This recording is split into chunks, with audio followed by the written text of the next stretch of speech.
We're the Bombastic Group, and we will present to you our leadership project, we did an interview with the president of the country, and also with Erdogan, the Prime Minister of Turkey.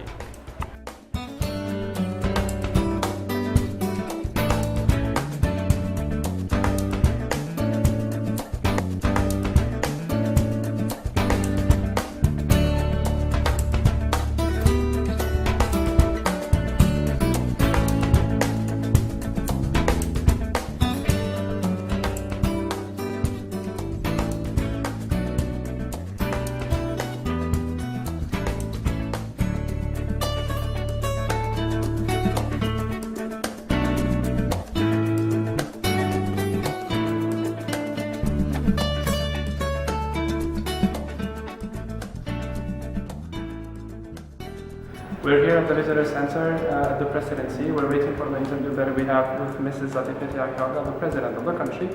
And now you'll have the chance to see what the Visitor Center looks like.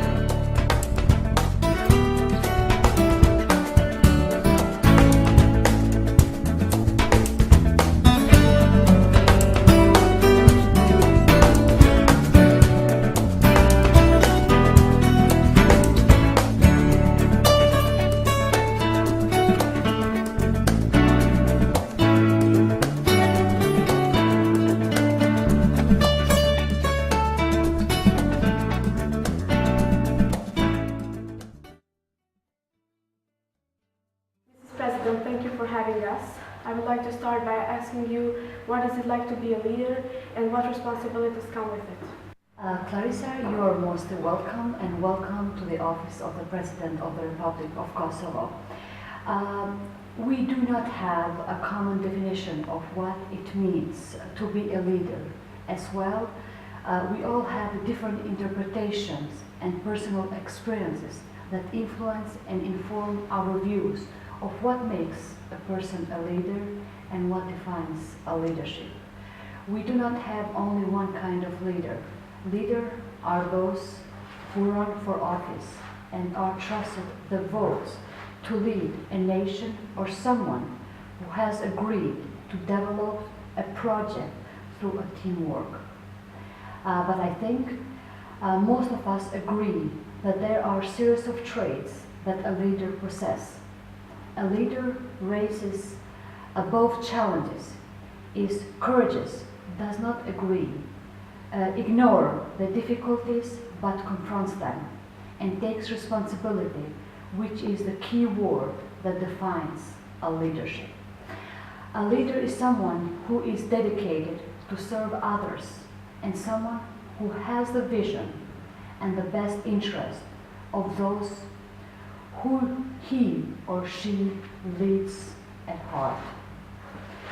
Similarly, there are a set of responsibility that comes with it, but the ones I would like to mention are the ability to identify priorities, navigate through conflicting signals, address the needs of your citizens and those of democracy, and above all, reach informed discussions that ensure inclusiveness and which are not imposed, but rather embraced.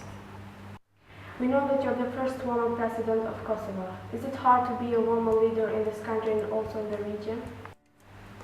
On a daily basis, the challenges are the same as any other president. It is a very hard job. But I do it with utmost pleasure because it is an honor and a privilege to be a president of the Republic of Kosovo and represent Kosovo's citizens and serve to our country and serve to our people. I believe that being the first woman president in our country and entire region and represent a new generation of leaders, it is an added responsibility to inspire young women and young men of this country and entire region to join the public services, to be involved and contribute in rebuilding of their society and the entire region. Do you think leaders are born or are they made? Definitely, they are made. I believe that leadership has a lot to do with the kind of the values that you learn throughout the life, and especially the values that you grow up within your home, within your families, within your society and everything what surrounds you. And the basis that makes a person challenging or courageous and makes the person and as an individual that creates in that individual and principled traits that then later distinguished and makes them or divides them the leader from the rest of the people that are being moving forwards to that.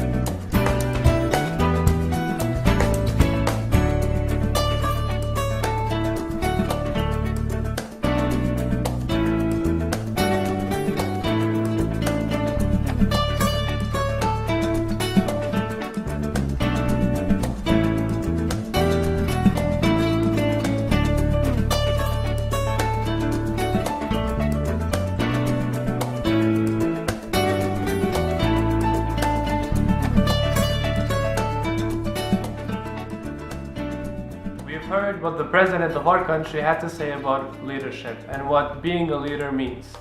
Now let's move on with the next leader that we chose and we thought is important to talk about. He's Recep Tayyip Erdogan and he's been the Prime Minister of Turkey since 2003. Recep Tayyip Erdogan is the chairman of the Justice and Development Party, which holds the majority of the seats at the Grand National Assembly in Turkey.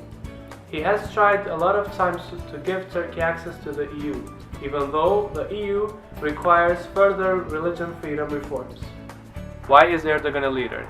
He is a leader because, number one, he helped the religion of Islam evolve more with a democratic governing system. Number two, he introduced Turkish readiness to collaborate with international countries as well as investors. Number three, he improved the Turkish economy. Number four, he lowered the level of government corruption in the country. And lastly, number five, he strengthened Turkey's political relations with the European Union.